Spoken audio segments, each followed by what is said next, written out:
Mughal era के बारे में सुन के आप क्या इमेजिन करते हो? शायद ये मॉन्यूमेंट या फिर शायद ये मुगल्स ने इंडिया में करीबन 300 साल तक रूल किया।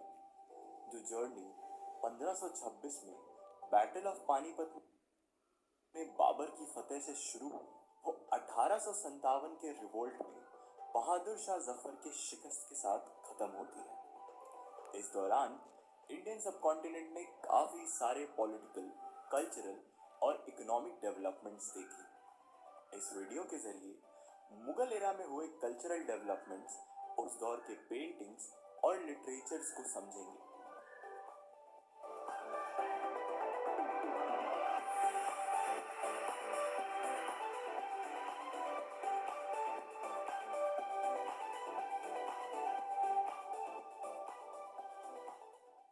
दिल्ली पर बाबर के कंक्वेस्ट के साथ इंडिया में टर्को मंगोल ट्रेडिशन का इन्फ्लक्स शुरू हो गया। कहते हैं एम्परर बाबर को नेचर और उसके डिपिक्शन से बड़ा प्यार था। अब क्योंकि बाबर का रेन बहुत लंबे दौर तक नहीं रहा, इस वजह से हमें उनकी दौर की पेंटिंग्स का इतना इल्म नहीं है, लेकिन उनके सक्सेसर हुमायूं के दौर में मुगल पेंटिंग्स की अच्छी बरकत हुई। हुमायूं शेरशाह एग्जाइल में चले गए थे। वहां पे वो सफाविद डायनेस्टी के रिच और artistic behzad school of painting के इन्फ्लुएंस में आए, जो कि रेनाउंड पेंटर कमलुद्दीन behzad की लेगेसी पर आधारित था। उन्हें इस स्कूल की पेंटिंग्स इतनी पसंद आई कि अपने एग्जाइल के बाद जब वो हिंदुस्तान लौट रहे थे, वो behzad स्कूल के दो नामी पेंटर्स ख्वाजा अब्दुस समद और मीर सैयद अली को अपने साथ ले आए। इसके साथ अब्दुल समद ने one of the earliest known Mughal paintings princes of the house of Timur को शक्ल दी। कहते हैं कि अब्दुल समद और मीर सैयद अली खुद हुमायूं और उनके बेटे द यंग प्रिंस अकबर को पेंटिंग लेसन दिया करते थे। हुमायूं की डेथ के बाद जब एम्परर अकबर ताजपोशी संभालते हैं, तो मानो मुगल आर्ट एंड कल्चर को नया आयाम ही मिल जाता है। हालांकि अकबर खुद बहुत पढ़े लिखे नहीं थे, पेंटिंग्स में उनकी रुचि बहुत ज्यादा थी। उन्होंने अपने फादर के पेट्रनेज किए हुए पेंटर्स अब्दुल समद और मीर सैयद अली को भी रिटेन कर लिया था। एम्परर अकबर ने रिटन मैन्युस्क्रिप्ट्स को पेंटिंग के फॉर्म में इलस्ट्रेट करने का काम शुरू करवाया और one of the largest illustrative projects Hamzanama को कमीशन किया। हमजानामा यह दास्तान आमिर हमजा, प्रॉफिट मोहम्मद के अंकल आमिर हमजा के लेजेंड की फोकलोर है। अकबर ने आमिर हमजा के रिटन मैन्युस्क्रिप्ट्स को मिनिएचर पेंटिंग्स की शक्ल देने का प्रोजेक्ट कमीशन किया।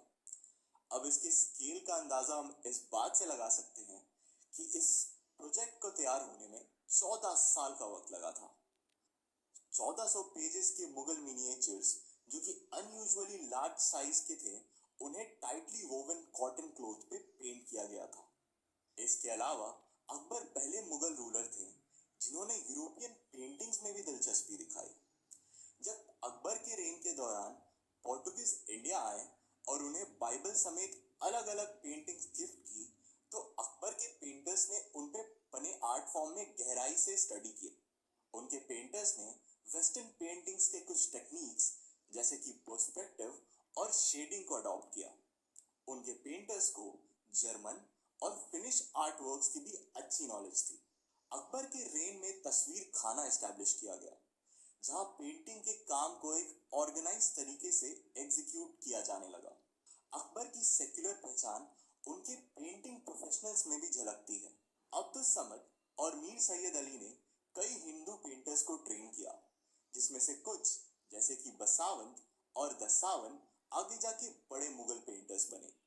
अकबर के बाद जहांगीर के रेन में भी पेंटिंग्स की अच्छी डेवलपमेंट हुई, मगर जहांगीर के दौर में आर्ट की पेडागॉजी बदलने लग गई। जहां अकबर कोलैबोरेटिव पेंटिंग्स को इनकरेज किया करते थे, जहांगीर इंडिविजुअल आर्टिस्ट्स के पेंटिंग्स को इनकरेज करते थे। ये हमें पता चलता है पेंटिंग्स पर मौजूद सिग्नेचर्स से। अकबर के एरा में पेंटिंग्स पर मल्टीपल सिग्नेचर्स देखने को मिलते थे, पर जहांगीर के दौर में ये सिंगल सिग्नेचर्स में तब्दील हो गए।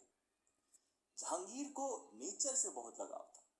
प्लांट्स, क्रीपर्स, फ्लावर्स, एनिमल्स के पेंटिंग्स उनके दौर में बनने लगे।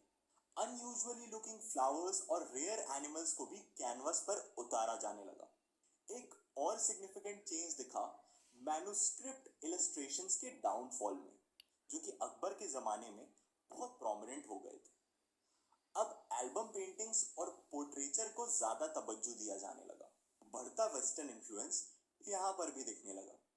एरियल पर्सपेक्टिव, जो कि वेस्टर्न पेंटिंग्स में विविडली दिखता था, अब वो मुगल पेंटिंग्स में भी दिखने लगा। जहांगीर के बाद शाहजहां आए। शाहजहां के दौर में पेंटिंग्स में एक मिस्टिक एलिमेंट आ गई। Realistic paintings of rulers and subjects and the events got replaced with paintings of Holi main.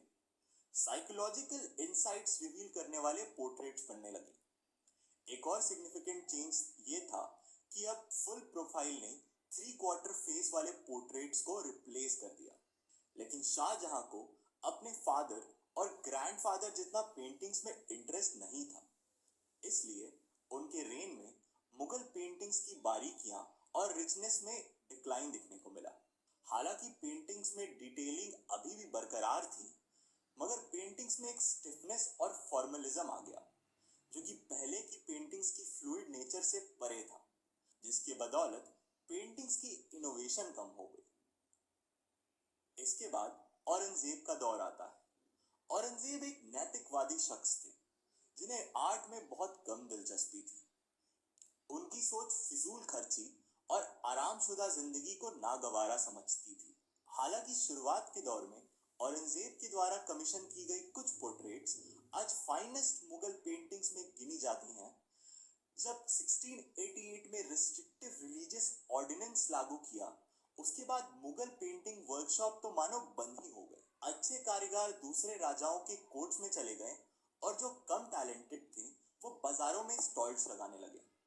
उसके बाद मुगल डायनेस्टी का डिक्लाइन भी शुरू हो गया। सालों के चेंजेस और अलग अलग रूलर्स के इंटरेस्ट से मुगल पेंटिंग्स में पर्शियन, इंडियन और यूरोपियन इन्फ्लुएंस आया। मुगल आर्ट ने आगे के कई स्कूल्स ऑफ पेंटिंग जैसे कि अवधी, लाहौरी, दिल्ली और पटना स्टाइल को भी इन्फ्लुएंस किया। दोस्तों, अब बात करते हैं लिटरेचर की। पेंटिंग्स के साथ साथ मुगल आर्ट एंड कल्चर की बात लिटरेरी डेवलपमेंट्स के बिना अधूरी है। बाबर की मदर टंग टर्किश थी और इसी लैंग्वेज में उन्होंने अपनी मेमोयर ताजुके बाबर भी लिखी। अकबर के रेन में जब पर्शियन को अच्छी पेट्रनेज मिली, तब इस मेमोयर को पर्शियन में ट्रांसलेट किया गया था। वहीं हुमायूं के वक्त उनकी सिस्टर गुलाबदन बेगम ने उनकी बायोग्राफी हुमायूं नामा लिखी। हुमायूं को भी पढ़ने और किताबें कलेक्ट करने का बड़ा शौक था। इसके लिए उन्होंने एक बड़ी लाइब्रेरी भी बनवाई थी। इनफैक्ट उनकी डेथ भी इसी लाइब्रेरी के स्टेयरकेसेस से गिरने के कारण हुई थी। अब अकबर का दौर पेंटिंग्स की तरह लिटरेचर के लिए भी बहुत खास रहा। अकबर ने स्कॉलर और हिस्टोरियन अबुल फैजल को पेट्रनेज दिया, जिन्होंने अकबरनामा और ऐने अकबर जैसी इंपॉर्टेंट लिटरेरी वर्क्स को ऐसे किया। हिस्टोरिकल अकाउंट्स के मायने में इंपॉर्टेंट लिटरेरी वर्क मुंतकब तवारिख, जो कि गजनवी पीरियड से अकबर के रेन तक की जर्नी बयां करती है, उसे भी इसी दौर में लिखा गया। अकबर के सेक्युलर आउटलुक की बदौलत महाभारत को पर्शियन बुक रज़्मनामा में ट्रांसलेट किया गया। उन्होंने रामायण, अथर्ववेद और लीलावती जैसी लिटरेरी वर्क्स को भी एक्सप्लोर किया।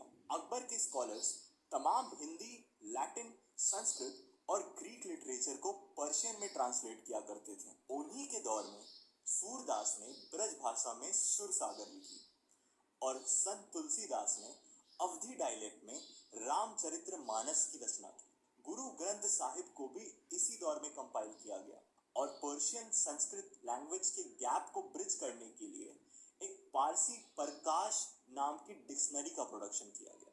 जहांगीर ने अपनी ऑटोबायोग्राफी ताजुके जहांगीर लिखकर अपने ग्रेट ग्रैंडफादर बाबर की राह फॉलो की।